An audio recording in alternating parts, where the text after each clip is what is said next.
Vamos falar um pouquinho sobre olhando no ar.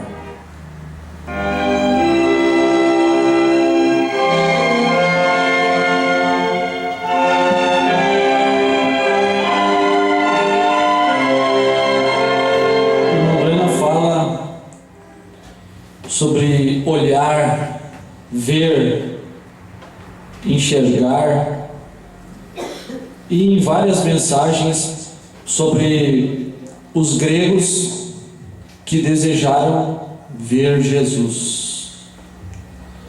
Eles haviam ouvido a respeito das obras de Jesus e desejaram conhecer esse Jesus. Eles eram homens instruídos e eles haviam sido convertidos à religião de Israel, e eles estavam lá na época da Páscoa, e eles pediram aos discípulos de Jesus: senhores, queríamos ver a Jesus, não é? E irmão Branham disse que era uma boa coisa de se pedir, querer ver Jesus. Irmão Branham disse: Jesus Cristo é o mesmo ontem, hoje e eternamente, e desejamos vê-lo. Parágrafo 47, senhores, queríamos ver a Jesus. Você não acha que Ele nos daria a mesma coisa? Lembre-se, se Ele não dá, então Ele não é o mesmo ontem, hoje e eternamente. Eu creio que Ele é o mesmo. Deus, neste último dia, tem feito coisas maravilhosas para as pessoas. Isso, irmão Branham falando no seu tempo, e nós podemos repetir. Deus, no nosso tempo, tem feito coisas maravilhosas em nossas vidas. Amém. Cada um, se pudesse dar um testemunho, nos prolongaríamos por vários dias, falando sobre as coisas maravilhosas que Deus tem feito em nossas vidas. Cada irmão, cada pessoa que assiste, cada pessoa que se identifica com esta mensagem pode dar um extenso testemunho das coisas maravilhosas que Deus tem feito em nosso meio. E não é como na denominação, não, testemunho de cura. Curou a dor, curou a dor de barriga, dor na perna, não. Curou a dor da alma. Curou o sofrimento da alma e nos mostrou uma tão sagrada esperança, uma bênção divina acima de qualquer cura corporal. Vocês compreendem, meus irmãos? Porque a questão é, quando você tem que prosseguir, não é? Muito bem, você vem, você é chamado para o Evangelho. Você tem um problema e você precisa da cura. Então você vem para crer no sobrenatural para ser curado. Mas depois que você cura todas as suas enfermidades, você precisa receber algo que te sustente para permanecer crendo na palavra. Você precisa fortalecer sua alma. Você precisa ver algo que Jesus tem feito hoje. Hoje não é 1963, 1965, hoje é 2015. Jesus não parou lá atrás e ficou paralisado no tempo. Ele continua operando e atuando como Ele prometeu: eis que estou convosco todos os dias. Ele fez aquela promessa aos discípulos: eis que estou convosco todos os dias até a consumação dos séculos. E os discípulos não poderiam ter muitos séculos de vida. Significa que aos discípulos partirem, Ele continuaria estando com outros que crescem nele. E Ele está conosco. Que jactância é nós dizermos: Ele é nosso. Amém. Jesus é nosso. E a Assembleia não tasca. Não é verdade, meus irmãos? Jesus é nosso e os pentecostais não tascam. Jesus é nosso e a primeira e segunda etapa fica chupando o dedo. Porque não vem unir com a palavra. Jesus está chamando. Porque não vem aceitar Jesus. Jesus está chamando. Jesus está fazendo o último convite. Jesus é tão misericordioso que mesmo depois que o Cordeiro saiu do lugar de intercessão, que deixou de ser mediador, ele ainda estende a misericórdia através da mensagem de Apocalipse capítulo 10. Basta você encontrar um lugar de misericórdia. O povo fica assustado: acabou a misericórdia, acabou o sangue, nós estamos perdidos. Deus tem um lugar de misericórdia. Quando a misericórdia acaba num lugar, ela muda para outro. Você tem que acompanhar, procurar e achar esse lugar. O irmão Branham ensina isso na mensagem. Deus sempre tem um caminho provido. Eles tinham um tanque que o enfermo era mergulhado. Quando um anjo descia, agitava as águas, e o primeiro que descesse ali era curado. Teve um tempo que aquilo deixou de ser uma bênção. O anjo parou de descer ali, as águas nunca mais foram agitadas. E eles de olho na água, de olho naquele tanque, de olho no movimento do tanque, cheio de paralítico, de aleijado, de cego, de pessoas com problemas, olhando o tanque. É assim como as pessoas ficam hoje, olhando para as denominações, olhando para um movimento passado, olhando para uma água que já foi agitada, enquanto o anjo estava lá atrás, tentando procurar um homem que Deus tinha dado uma visão para Jesus. Você conhece a história? Daquele homem que estava acamado há 38 anos? E ele foi entre a multidão. Desculpa, espera aí, dá licencinha aqui. Ele chegou pertinho de um homem. Você quer ser curado? Eu quero, mas olha, de repente o homem conversou com Jesus, cuidando do movimento da água. Ele disse: cara, quando eu vou entrar, alguém entra na minha frente. Toma a tua cama, levanta, vai embora. E quando ele virou para olhar o anjo já não estava mais agitando a água, você entende? O anjo já estava fora da água, fazendo um outro agito. É assim, Deus muda o lugar de misericórdia e o povo não vê, o povo não enxerga, o povo não percebe. O povo fica cravado nas denominações, nas organizações que são paralíticas no seu modo de crer, no seu modo de andar, no seu modo de atuar. Os crentes não evoluem. Com toda a ciência que o mundo está evoluindo, a religião não pode evoluir para uma crença mais aperfeiçoada. Mas Deus tem um povinho na terra que tem uma religião avançadíssima, acima de todo raciocínio humano, acima de toda interpretação humana. Deus tem a mensagem de João. Deus tem a mensagem de João que foi vivificada na nossa vida, vivificou a mensagem do sétimo anjo para nós. É acima de toda tecnologia, meus irmãos. Nós apenas temos que crer. Nós podemos não entender da tecnologia, mas nós cremos nela. Assim como você não entende um celular, como pode você apertar as teclas, os botões e falar com alguém do outro lado do mundo? Você não entende como aquilo ali funciona, mas você crê. Você tem fé que se você digitar os números corretos, você vai falar com uma pessoa que você está pretendendo falar. Você creia. Deus te deu o número do celular dele. Apocalipse 10, 8 a 11. Digita e creia. Deus não te passou o número errado.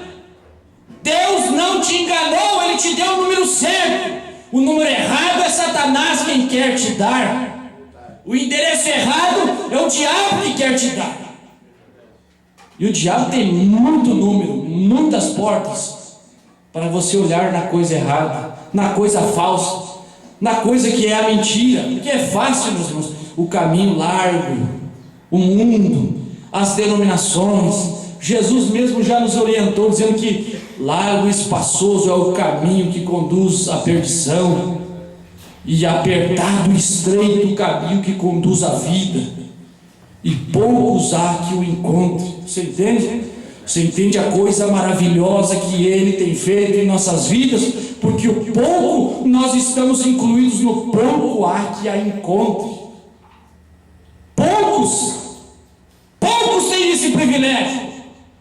E eu me pego me mirando dentro desse pouco. Você tem que se olhar dentro desse pouco e glorificar a Deus, porque você está olhando na coisa certa. Porque nós estamos falando aqui sobre olhando no ar. Não, nós estamos olhando e vendo e crendo na coisa certa. Irmão Branham diz: senhores, queríamos ver a Jesus. Isso me faz lembrar de uma mulher aqui não faz muito, em Louisville, Kentucky. Ela tinha um garotinho de 2 ou 3 anos, e o pequenino devia estar desenvolvendo um problema mental, e ela o levou ao médico, e já tinha um tempo que o médico o tratava, e ele parecia estar piorando para ela. A mãe percebeu que o menininho com aquele retardo mental não estava melhorando, e o médico disse: creio que ele está melhor.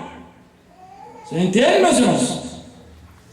Tem muitos médicos, vamos falar, muitos pregadores, muitos ministros, que enganam o povo dizendo que está melhorando. Estamos melhorando, né? A sua condição mental não evoluiu. Você olha a condição mental dos crentes de hoje, não é melhor do que os crentes do ano 1900. Piorou a condição mental dos pentecostais, porque no ano 1900 as mulheres se vestiam decentemente, e agora no ano 2015 a sua mentalidade piorou, porque elas estão mal vestidas na igreja. E os médicos em cima do púlpito está melhor, está pior. As mulheres estão pintadas, as crentes estão atraindo. Você entende? Mas o médico está dizendo: não, o rapazinho está melhorando. Eu disse: não, mas não parece que está melhorando.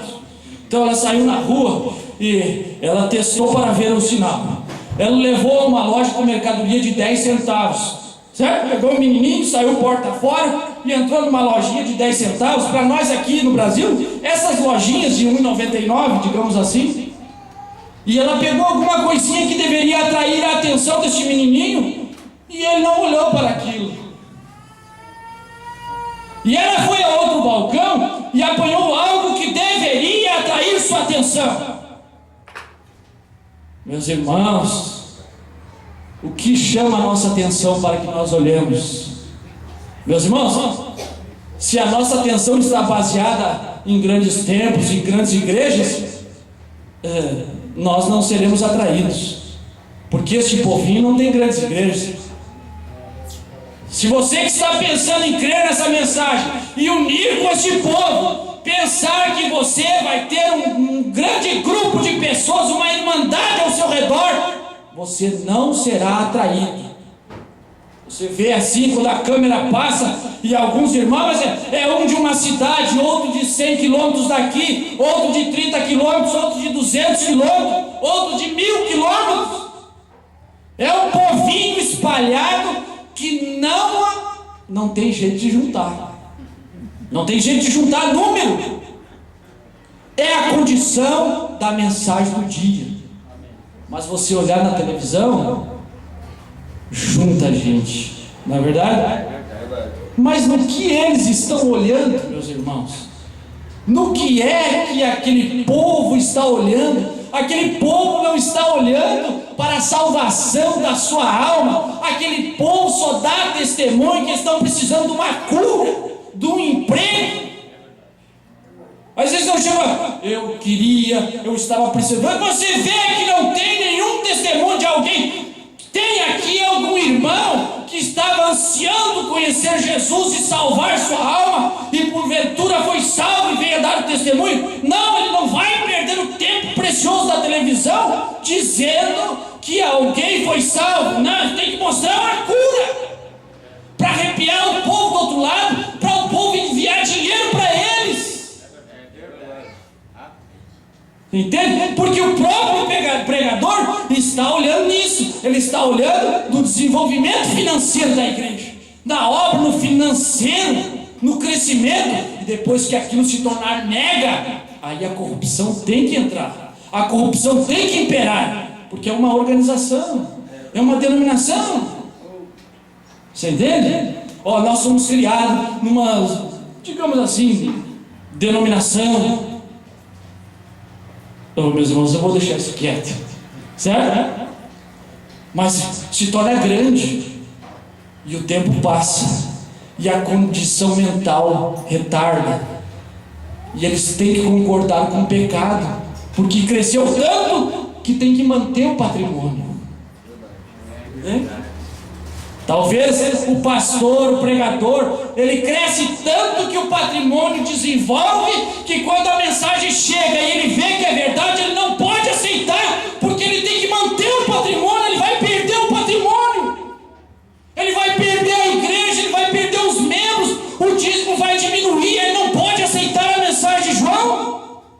Se eu aceitar a mensagem que o Cordeiro saiu do trono, que o novo nome é branco, eu estou vendo, eles estão pregando com uma maestria tremenda e mostrando que é verdade, mas eu não posso aceitar, o povo me abandonará. Ele está olhando no patrimônio, mas não está olhando na alma do povo, na alma das pessoas. Meus irmãos. E ela foi a um lugar onde tinha um sininho. Ela pegou isso e chacoalhou, histericamente, diante de seus olhos e disse: querido, olhe. Isso aí, você entende a angústia daquela mãe, o médico mentindo que o rapazinho de 3 anos estava melhorando, e para ela não parecia que havia melhora. Parece que a igreja da mensagem está piorando, os crentes da mensagem estão piorando, os pastores, entre aspas, da mensagem são os piores. Você ouve coisa que pastores da mensagem fazem que os pentecostais não fazem. Os pastores pentecostais não fazem. Tem mais caráter do que pastores da mensagem. Você vai dizer que está melhorando? Está piorando. Sua mentalidade não está normal. Esse pastor é um retardado. Retardado, meus irmãos, não é no sentido pejorativo, é no sentido da pessoa que não desenvolve a mentalidade normal para a sua idade. Você entende? O tempo passa, ele lê mensagem, ele escuta a pregação, e ele não melhora o que ele é. Desenvolve um retardo mental, espiritual. Ele desenvolve uma loucura. E aquela mãe chacoalhou histericamente diante de seus olhos e disse: querido, olhe. E o pequenino só olhava no ar. E ela deixou cair aquela coisinha, cair no chão e começou a berrar. Oh, não, ela berrou. E umas pessoas na loja foram ajudá-la e descobriram o que houve. E ela disse: meu filhinho, o médico disse que ele está melhor, mas não está. Qualquer coisa que deveria atrair sua atenção, um menininho assim não atrai, ele só olha no ar. Oh, meus irmãos, acho que é nessa condição que nossa igreja está entrando. Deus chacoalhou todo o tom que ele prometeu na Bíblia diante de nós, e ainda olhamos no ar.